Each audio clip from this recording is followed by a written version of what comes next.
Penn State has revenge on the mind, especially with that 2021 game against the Iowa Hawkeyes. But is any of that going to even matter this time around? You are Locked On Nittany Lions, your daily podcast on the Penn State Nittany Lions, part of the Locked On Podcast Network, your team every day. Welcome into a Locked On crossover. It's Locked On Nittany Lions and Locked On Hawkeyes teaming up together as Penn State's going up against Iowa in the annual Whiteout game. I'm Zach Seyko and joined by Trent Condon of Locked On Hawkeyes. And today's episode is brought to you by Jace Medical. Empower yourself with the purchase of a Jace case, providing you with a personal supply of 5 antibiotics that treat 50 plus infections. Get yours today at jasemedical.com. That's JASE medical.com. And become an everydayer. Subscribe to both Locked On Nittany Lions and a Locked On Hawkeyes to keep up with what we do here and keep up with all the incredible work that Trent does. Trent, are you coming in for the game? Are you going to get to see the Whiteout in person?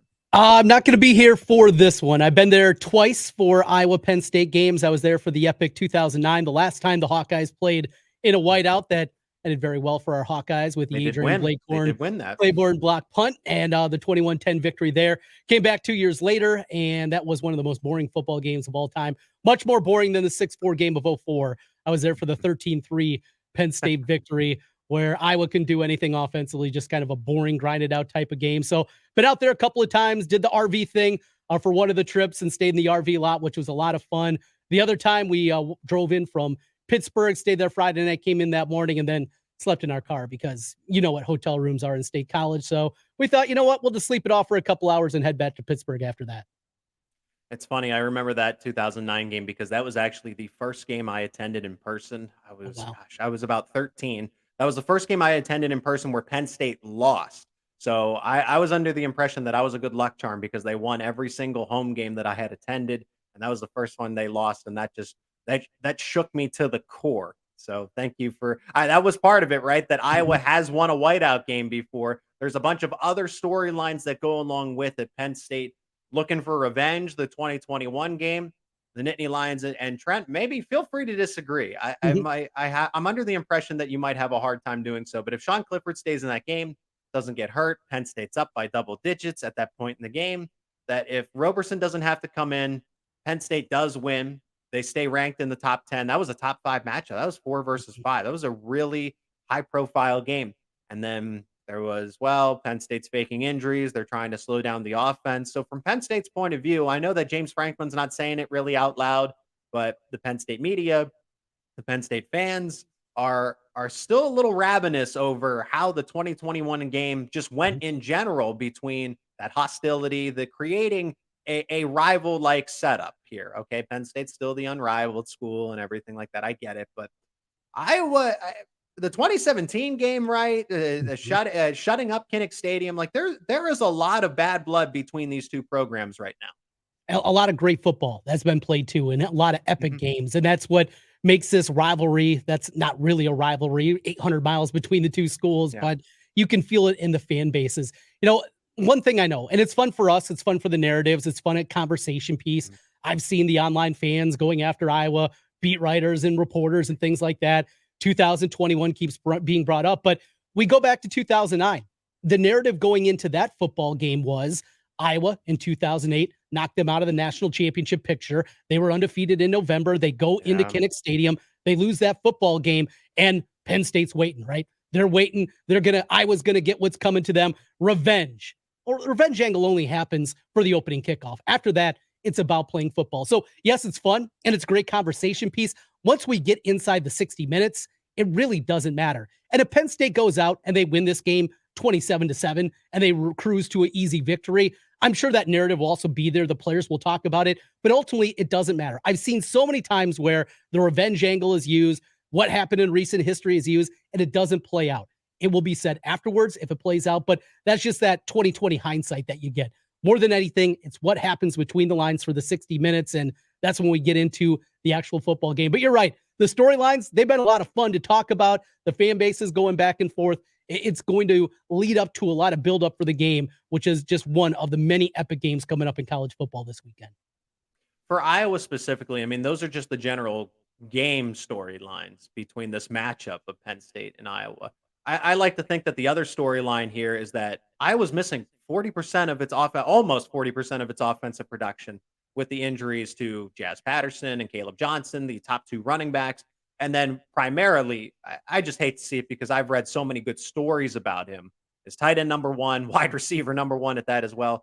Luke Lachey. How is Iowa adjusting with all of that? Losing, just not having those guys available, and then losing one of the faces of your entire team for the season.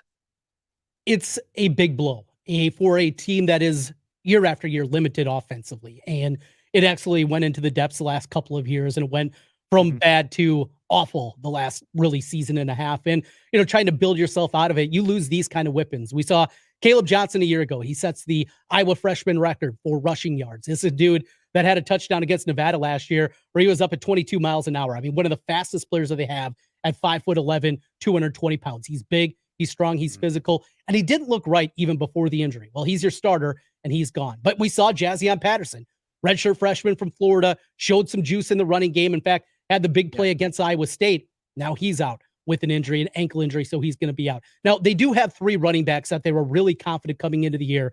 The third is Caleb Johnson, or LaShawn. You saw him last week. LaShawn had a big performance. He was really good in that game. LaShawn Williams against Western Michigan.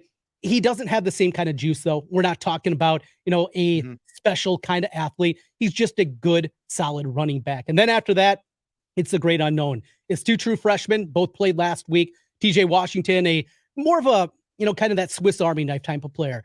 Best pass catcher out of the running back group. He's a guy that can get out there. You play him in the slot.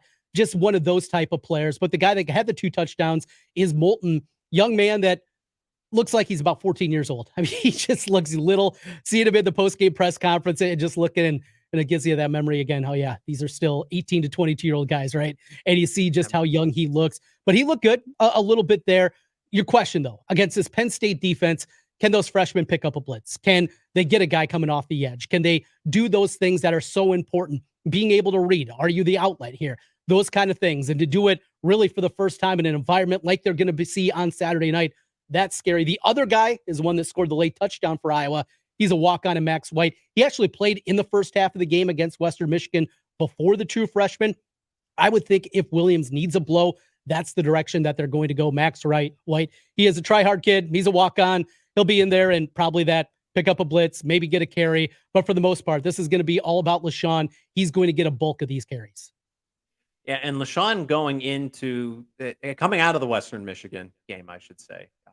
Wow, 145 yards there, but only 19 prior to that. So he's got 160 plus on the season, but definitely hasn't had to handle the workload that Patterson and Johnson had, especially Johnson. So unfortunately, I like being just neutral when it comes to college. I'm a college football fan at the base here. Okay. Yes, I want to see Penn State succeed, but I also want to see a good football game.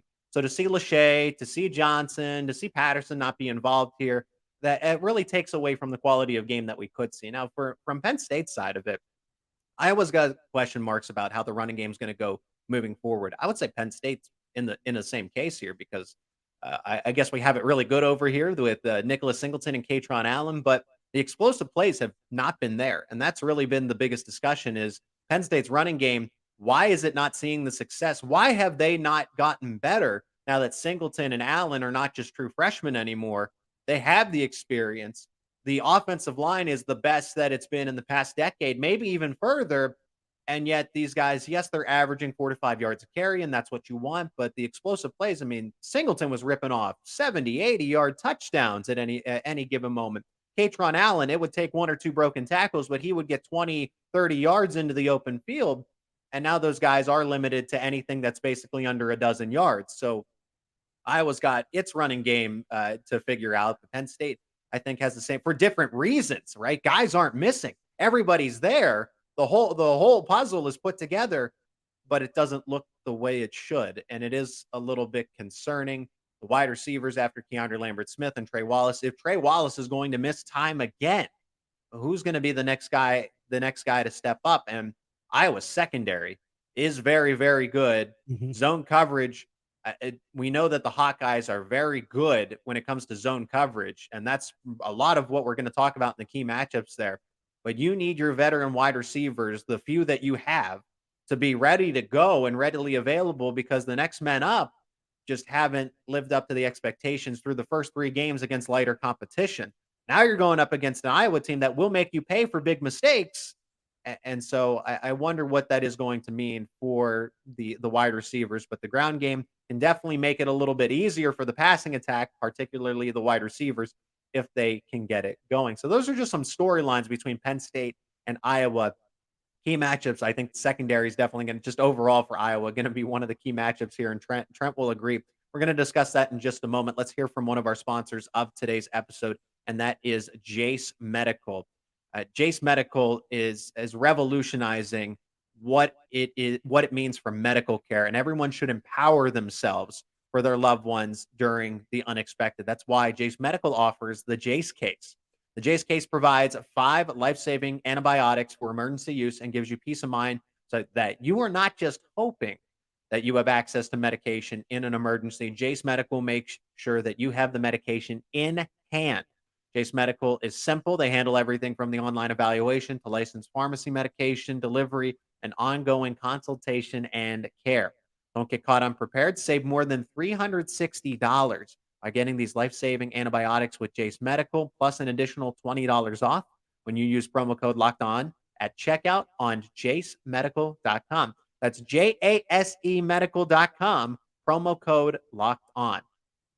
And Locked On is amping up the college football coverage with Locked On College Football Kickoff live every Friday. So you get the chance to see another live edition of it on Friday, September 22nd, going into Whiteout weekend, going into a big Big Ten conference game.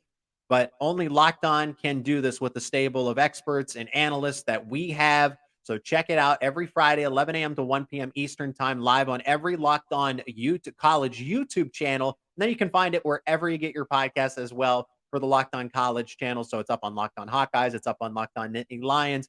You can find it, listen to it, and get a full preview of the weekend slate of games and the storylines going into those games, like we're doing right now for specifically the Nittany Lions and the Hawkeyes. Trent, the key matchups here are very important because Penn State is going to be facing the best defense to this point all season. West Virginia offered some resistance, but it was still easy for Penn State to get by. Illinois, I'll give them this. They were scrappy. They give them everything they could handle. Johnny Newton was a force to be reckoned with. But Penn State ultimately did win the game 30-13. It wasn't as convincing as some would have liked it to be. And the defense for Penn State really bailed them out. But Illinois simply they were bent to a point where they had to break because the offense turned the ball over 5 times. That's really what it was. So Illinois' defense did give Penn State problems. Mm-hmm. And now, even though you're going into Beaver Stadium, it's the whiteout. There's a revenge factor to it. Penn State is going up against arguably one of the best defense. Penn State has a really good defense. Michigan has a really good defense. I would throw Iowa into the mix as well as the top 3 defenses in all of the Big Ten Conference. So my key matchup here is, how is Penn State just going to fare against a better, more disciplined, a feistier Hawkeyes defense? That's, I think, one of the most interesting angles to this. I think we all know just in terms of raw talent, what Drew Aller has. I mean, the dude is as talented of a quarterback as we've seen, certainly for Penn State, and for a long time in the Big Ten. I think after Ohio State having guy after guy after guy, it's finally good to see somebody else have one. Iowa was one of his first offers, would have been a lot better in a Hawkeye uniform, but Drew's over there doing his thing. You can see the talent coming through, but then you look at 17 incompletions last week. UC got banged up late in that game. Is there a little bit of, some kind of concern going into that one and doing it against this Iowa defense? Because what Iowa does, speaking of bend but don't break, that's what they are, especially early in football games. It's a feeling out process, and that's where probably Penn State needs to get Iowa early. They need to jump out to an early 7-10 lead, something like that, because when you give Phil Parker time, when you give him that opportunity, the defensive coordinator for the Hawkeyes, to figure out what he's seeing and then make those adjustments, he's as good as anybody in college football at making those adjustments throughout the game. So that's going to be a big piece to this one. And is Drew confident enough in, is he ready as a young guy to dink and dunk and not go for the big play? Because that's what Iowa baits you into. They're just waiting for you to make that one mistake, and they're going to jump on it. They lead the country by more than 15 interceptions, and the most interceptions over the last 7 years in college football. They take it to a completely different level, and they do it with quarterbacks that aren't patient. Can the young quarterback for Penn State be patient? How healthy is he? Concern still out there. That's something I had for you, Zach, because I certainly haven't seen much written about it this week. Has there been much talk about that injury he sustained last week, or is it just feeling he's all good? There's always mum in the room when it comes to Penn State and injuries because James Franklin, Kirk Ferentz goes out and releases a depth chart and says, "Hey, we're not going to have him. They're unavailable." Penn State would never. James Franklin would never do that. Drew Aller could have some secret surgery, and we wouldn't know about it until kickoff, until he's anticipated. But I'm not trying to speak that into existence or say that it is real. But yes, he did. I was concerned about it. I pointed it out, and we all just kind of ignored it. Hit his hand on a player's helmet. I think it might have been Newton. Newton was pressuring Penn State all day long when the Nittany Lions were on offense. Very good. He's playing on Sundays. Mm-hmm. And Drew Aller did go into the medical tent. It just seems to be a bruise on his throwing hand from what I gather. But yeah, the media didn't ask about it. I didn't ask about it. I guess I'm part of the media. So we all failed and neglected to ask about it. But I don't think we were going to get a direct answer anyway. The most insight we got into injuries were the wide receivers, Amari Evans, Trey Wallace. They could have played. They could have suited up against Illinois, but they felt like they weren't 100% and couldn't contribute enough to a winning type of game. So I can respect that. You want players not win. Yes, they are cleared to play, but are they going to be able to give you 100%? But Penn State needs those wide receivers back. Okay, Malik McLean, Dante Cephas, the transfers are not making the progress they need to make at this point. James Franklin said it. Keandre Lambert-Smith, Trey Wallace are the guys. They're the two guys in the receiving game, and then it's just everybody else. And that's like, man, you got Cephas, who was one of the most coveted wide receivers out of the transfer portal. Malik McLean, who has all the potential in the world. What kind of progress is Liam Clifford making? What about a former 97 overall prospect, a very high-end 4-star in Kaden Saunders? Theo Johnson, Tyler Warren have been really quiet. So that whole and Iowa's secondary, they aren't suffocating because they play man. They're suffocating because they, like you said, they try to bait you into bad throws. And if you're not going to have your veteran wide receivers available like a Trey Wallace, who are disciplined to understand what the defensive backs are trying to do, that's why. So I think those wide receivers, the pass catchers versus Iowa's secondary is a key matchup. I'll flip it over. I think Penn State's defense as a whole against Cade McNamara, because McNamara isn't 100% himself. He's losing his favorite target. Yes, Eric All might be his favorite target off the field, but on the field, it's been Luke Lachey. So Eric All I understand, will get more responsibility here, but Penn State now doesn't have to account for both of them. I don't think Iowa's receivers, the wide receivers on the outside, will be able to break away on their own. Brian Ferentz is going to have to scheme up things to try to get those wide receivers away from Kalen King and Johnny Dixon. Penn State's secondary is one of the best in the nation. Iowa's secondary is very, very, very good. So it's almost like both sides of it. How is Cade McNamara going to do against Penn State's defense to go along with how's Drew Aller going to do against Iowa's defense? What other angle? And you kind of look at the offense and the defense, and you look at the early numbers, and they look a lot better for Penn State. But how Iowa wins football games, how they pull upsets against Penn State and Ohio State and Michigan, how they do it is they win in those little things that you don't really talk about a whole lot. And that specifically is special teams. You look back at the win, we mentioned 2009, the block punt from Claiborne and what that was. Iowa gets a defensive score or special teams. Looking just at the special teams numbers for Penn State, it feels like Iowa has a huge advantage, a massive advantage. One of the best punt returners in the country in Cooper DeJean.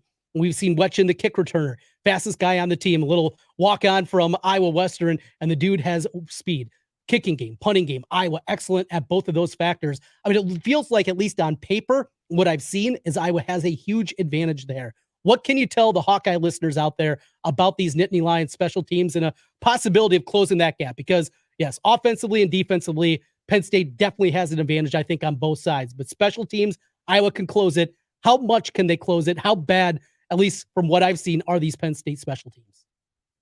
Do you feel confident enough in Cade McNamara, who loses his top target, the top two options at running back? He's not exactly, he can move, but he's not the most mobile quarterback in the world. He was kind of an afterthought. Michigan basically shunned him and went with J.J. McCarthy. Eric All comes with him over to Iowa. I just don't see Penn State's defense giving any slack. I think Cade McNamara, if Iowa is going to be competitive in this game at all, it's going to be on the performance of McNamara, who's just not, he hasn't been himself, but he has struggled a little bit to this point in this Iowa offense. But I know it's still all brand new, given that we're only 4 weeks into the season. It really is. And McNamara played his worst game in a Hawkeye uniform last week. He was forcing passes. He was double clutching. He wasn't trusting his reads and his eyes. He went through things. He had a wide open touchdown at the end of the half. He was late and it turned into an interception instead of being a touchdown and giving Iowa the lead going into the half. So those are the things where McNamara, he has to play his best game. This offensive line, it was really good in pass protection the first 2 weeks. Took a step back last week. I think a part of that was also McNamara. And he mentioned the injury. He is getting healthier.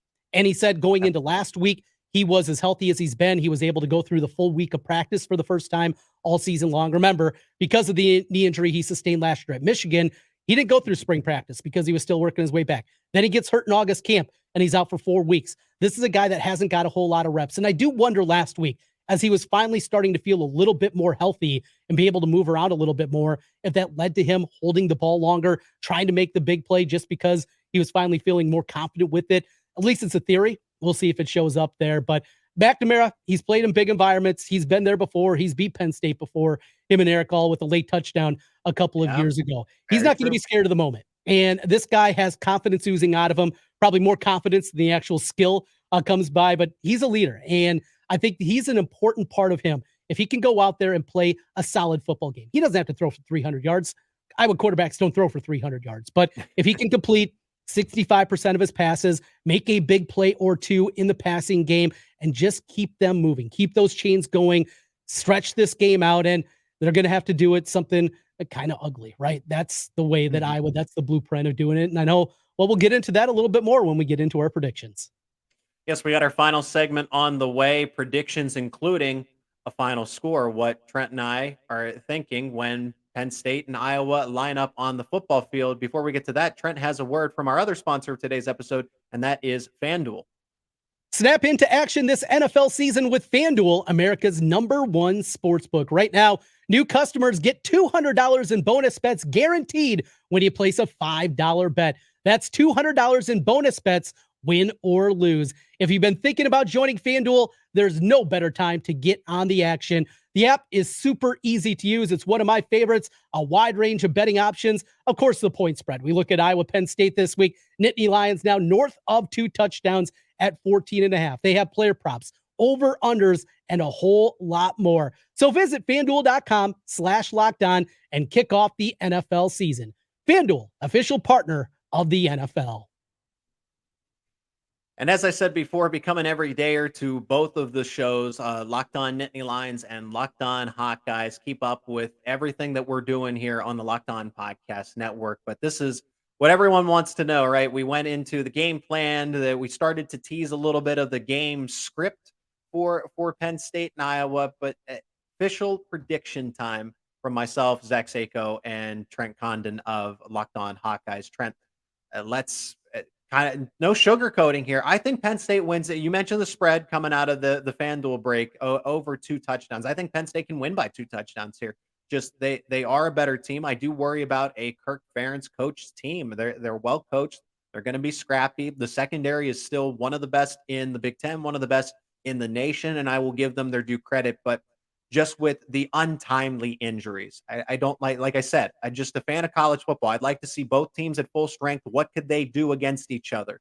But the matchup, losing number one, number 2 at running back, losing your best tight end, losing your best receiver, your favorite target of Cade McNamara, and Eric all have that chemistry. Don't get me wrong, but now Penn State can bracket all. And like I said, I think the secondary for Penn State can match up individually, go island to island with these Iowa wide receivers. They're not going to be able to break off of it. The way the game script is now, if I was going to get on the board, it is going to take some special teams. It's going to take potentially a defensive touchdown. I think we see Penn State's first turnover offensively of the season, maybe even multiple, maybe an interception or a fumble. Drew Aller has been very clean with the football. It's nice. It's refreshing. Sean Clifford from time to time would put that football in harm's way. Through 3 games, Drew Aller has not, aside from 1 dropped interception against West Virginia, but it was still dropped. So Drew Aller has not fumbled the football. He has not intercepted it. This Penn State offense has been very clean to this point. But Iowa, I think, is able, if they can get a turnover in plus territory, that's how they're going to score. But I just, from an offensive yard standpoint, I don't see Cade McNamara and the Hawkeyes offense moving the football at all against this Penn State defense unless they get some help from the special teams and the defense. So personally, my score prediction is 27-6 Penn State, and they win convincingly. We're in a similar boat here. I do have Penn State winning this game. And I've talked about this week on Locked On Hawkeyes, the blueprint for winning this game.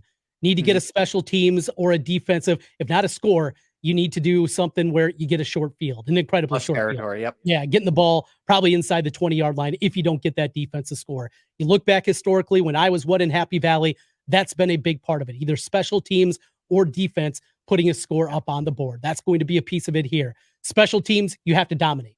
It has to be where Tory Taylor is pitting Penn State deep time after time after time, because there's going to be plenty of punts from Iowa. Punting is winning, and we'll see if punting's winning this week. And then you have to be able to get a play or two out of that offense. Is it up the middle? That's been where Penn State's been most susceptible, to Very giving true. up plays, running it up there. But ultimately, you put all those things together, you're asking for a lot. I love this Penn State team coming into the year. I got a lot of tickets right now on FanDuel for them to win the Big Ten. I got them to win the Big Ten East. They even got a national championship. Appreciate it. So I love this team. I love the roster. I love the tackle position. I love the defensive ends. I just up and down the roster, their defensive backfield. I'm not a big Franklin game day coach, and I know I'm not alone with Penn State fans. There's plenty out there that also have those kind of things. I also believe, though, that the talent gap is just too wide here. I got Penn State winning this one 24-13. Okay, so where is Iowa going to be able to move the ball offensively? Because I think also part of it, Penn State is going to force, I think there's going to be strip sack fumbles from Chop Robinson. I could see Cade McNamara giving up 1-2 interceptions to the Penn State defense, maybe a fumble, like I said, that strip sack. I think Penn State and Iowa could potentially trade defensive touchdowns. Like we could see one from each side, and then that's kind of the way the scoring, because the total at 40, I think, is very high in itself. I don't see how these two, especially with rain in the forecast. Now it's come back down. The weather is fun, right, Trent? Where you can be completely wrong with the weather forecast, but still keep your job the next day. Right. As hosts, and we try to make these predictions, people are going to be like, "Well, we can't really trust you anymore." If you're someone that works in weather, you can be wrong every single time, and you can sleep. You can sleep pretty well at night. Here, if I'm like, man, I did not get my prediction right. What was going on? I struggle with that. So it must be nice over there. But the forecast has scaled back. Okay. There does seem it. But with that being said, if Iowa doesn't have the run game that it would like going into this game, and then there's going to be some inclement weather involved, I mean, that just really spells disaster. And we could see something. I think of the Penn State Northwestern game from a year ago. I'm not trying to compare Iowa to Northwestern, but just where the ball was on the ground all the time, and nobody could move up and down the field because they were just constantly trading back and forth possession. So it could be I could see somewhere in the neighborhood of 5, maybe 6 turnovers as a whole in this game. And that's where Iowa has their shot, right? I mean, they're going to have to win the turnover battle. They're probably going to have to be +2 or better, get that short field, get a score. Those are the kind of things that have to happen. I mentioned McNamara and the 2 interceptions that he had last week. I don't anticipate you're going to see the same guy. I think he was a little more free-flowing against Western Michigan. He's going to be buttoned up here. He's going to understand, too, that against this team, they just can't afford it. And that's the way that I was played in these games, too. You look at the way that they win a lot of these football games, it is not turning the football over. A punt at times is going to be as good as try to make the big shot. That's how they do it.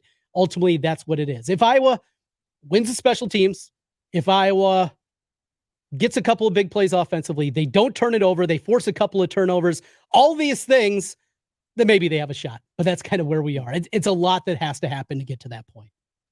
For Penn State's game plan, I mean, specifically, I think the way that the game's going to unfold is they sell out for the run, make LaShawn Williams' day absolutely miserable, and then that translate. You bracket Eric All, you let the cornerbacks do what they do best, man-to-man coverage. You don't have to really focus as many resources about it, and then try to take away Cade McNamara's first read, because Cade McNamara, at least to this point, has double clutched, has second-guessed himself, has put the football in just some interesting locations when receivers have been open, when he is going to try to test that double coverage. I think it was the 1 interception. Great play by Western Michigan, right?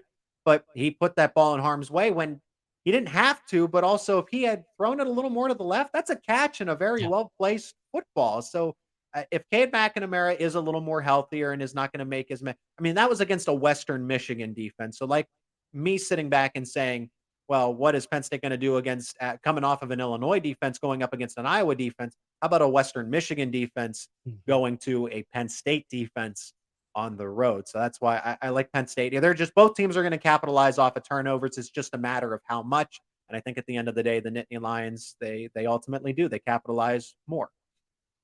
Good stuff. Yeah, Zach, looking forward to this one. Should be a great environment. And I just love the environment that we get to see there. And the Iowa guys, it was interesting this week hearing from them on Tuesday. Okay. It wasn't any outright, saying that we're going to win the game or anything like that, but there's a little more confidence here. I thought this Iowa team would be further along at 3-0. Yes, they're undefeated, but I thought they'd be further along than they are at this point. But there was confidence. They're going out there to win a football game. They have history on their side. It's happened before with this football program. I just think this Penn State team, boy, the talent's going to be fun one Saturday night.